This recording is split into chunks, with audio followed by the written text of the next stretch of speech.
Pisces Rising 2024 shows a year of finally being financially rewarded for all of your hard work, as well as being very, very busy with being productive and learning new things along the way. If you're excited to find out what's coming up for you and your rising sign this 2024, which is like crazy to say, I remember doing 2019 yearly forecasts, like what the fuck. Anyway, like, subscribe, and hit the notification bell so you continue to be up to date next year with what the stars have in store for you. Hi, if you're new here, I am Maren. I make videos on astrology. I also put out music, so do stream my songs below. And if you want to enroll in any of my astrology courses or get a private astrology reading from me, all that info is down below as well. I take readings ongoing, and you can find all the info there.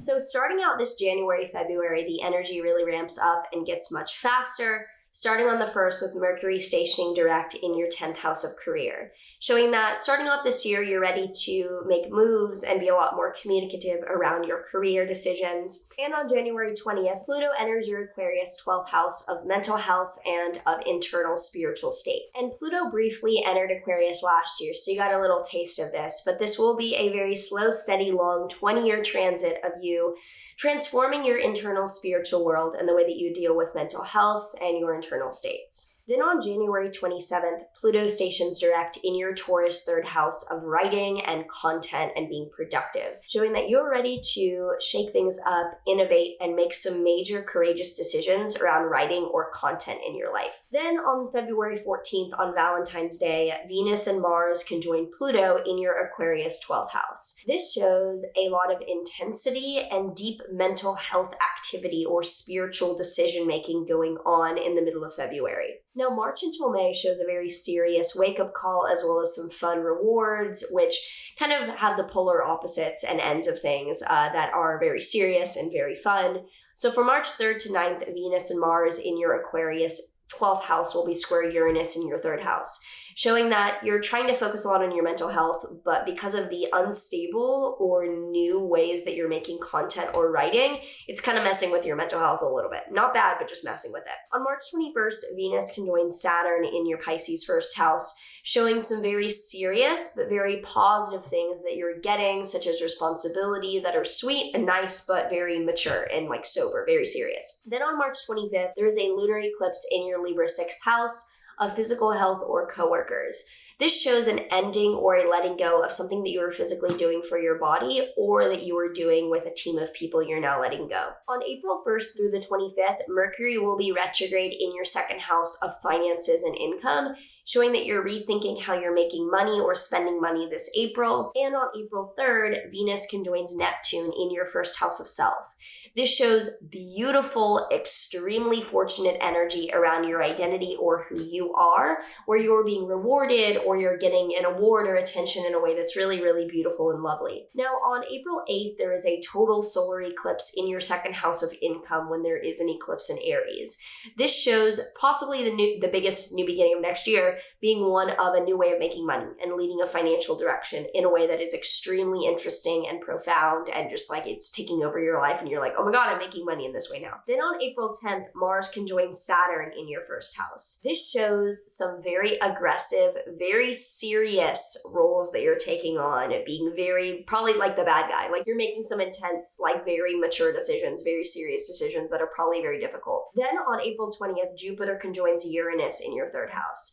This is awesome. It shows suddenly having inspiration or suddenly hearing about something, which allows you an opportunity to create content or write in a very new, novel way, and it's extremely positive. And on April 29th, Mars conjoins Neptune in your 1st house. This is a big spiritual warrior energy of taking action towards a spiritual cause or working and putting effort towards something very aligned for you personally. Now, on May 18th through the 23rd, Venus conjoins Uranus and Jupiter in your 3rd house of writing and content. So you're probably either working on or learning something new, which is extremely positive and sudden for you. Like you're blowing up on TikTok or you're insanely obsessed with learning something and it's really, really positive and taking over your life. Like it's great, but like huge. Then on May 25th, Jupiter enters your Gemini 4th house of home and family. Jupiter will be in Gemini for a year from June 2024 until June 2025. And this shows that the area of the most expansion and growth for you will be family over the next year. year and your home life. Now, June until August shows a very dramatic summer, but not being that seriously dramatic. We start out on June 8th with Venus squaring Saturn between your 4th and 1st houses, showing that things are going really well for you around the house, but you are kind of being the bad guy or the serious one with not letting things get out of hand. Then from June 29th until November 14th, Saturn retrogrades in your Pisces 1st house, showing that you are reconsidering boundaries, you're rethinking the walls you have up, and you are kind of going back on letting people in a little bit more. You're like, I'm going to be more open and rethink the exact hardness that I'm having around myself right now. Then on July 12th, Venus will oppose Pluto between your 6th and 12th houses, showing that you could feel as if you were drastically trying to change your physical health through your mental health, and you're really, really intensely trying to basically have the right mindset or frame of mind in order to change things with your physical health. Then on July 15th, Mars conjoins Uranus in your 3rd house, which is the house of writing and content, and this shows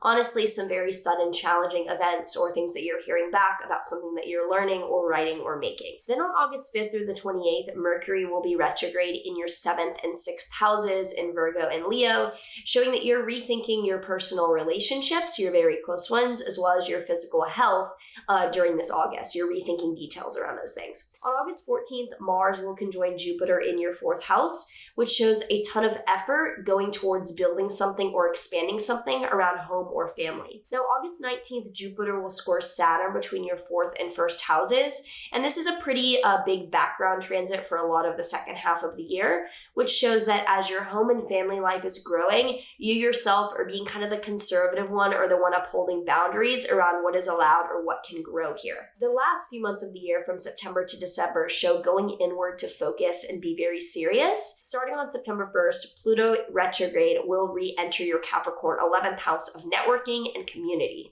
This shows that for the September-October 2-month period, it is the final tying up of a major transformation that's been happening in the past 20 years around social groups and people in your life and friendships and how that's massively been destroyed, rebuilt, and changed. On September 17th, there is a lunar eclipse in your Pisces 1st house, and this shows a huge letting go or releasing or opening up in probably the most important way this year possible around the 17th, where you're hugely letting go of something that you've been holding on to about yourself. Now, on October 2nd, there is a solar eclipse in your Libra 8th house of shared finances and investments and money that is shared with other people. So looks like a huge new beginning with that in October. And on November 3rd, Venus opposes Jupiter between your 10th and 4th houses. This is amazing for showing that your home and family is going really well and influencing your career. And those things are partnering very, very well in your life. Then on November 19th, Pluto will re-enter your Aquarius 12th house, finally there for the next 20 years, showing a huge mental health transformation that will be building and occurring. Now, November 25th to December 15th, Mercury will be retrograde in your Sagittarius 10th house of career, which shows that you are reconsidering and rethinking things around your job and career during that time. And from December 6th until February 23rd, 2025, Mars will be retrograde in your Leo 6th house, which shows that you're rethinking your effort, your hard work, and your direction towards physical health, as well as your coworkers, and probably completely revising how am I really expending my energy? How am I putting hard work towards this? Now, on December 24th, we end the year with the Jupiter-Saturn square again happening between your 4th house of family and 1st house of self, showing that family life is going really well. It's growing, you're expanding, and that's, going awesome. But you yourself are having some boundaries up and being kind of like the bad guy or being serious about what can possibly happen there. So if you already have some thoughts or some feelings around what is coming up for you this year ahead, do let me know in a comment down below. And now let's pull a tarot card to see what other info we have. So the tarot card that we have here for Pisces Risings this 2024 is the Page of Swords reversed. So with the Page of Swords reversed, it usually shows that someone close to you is playing mind games or not being direct with their communication. Page is the communicator and Swords is mentally. So it shows something mentally is not being communicated to you, or there's something that is untrue that is being thought is true in a dynamic in your life. So know that you might have your world kind of, thrown upside down with the reality of a situation, or find out that you were misreading an entire dynamic. How are you feeling? What are your thoughts? What are you expecting for this year ahead after hearing all this? Let me know down below. I'm very interested to hear how you feel about this year ahead. I know I have some thoughts, some pros, some cons, and can't wait to see how it plays out. So yeah, looking forward to making videos for you guys in the year to come, and I will see you in the next one, which will be next year. All right, see ya.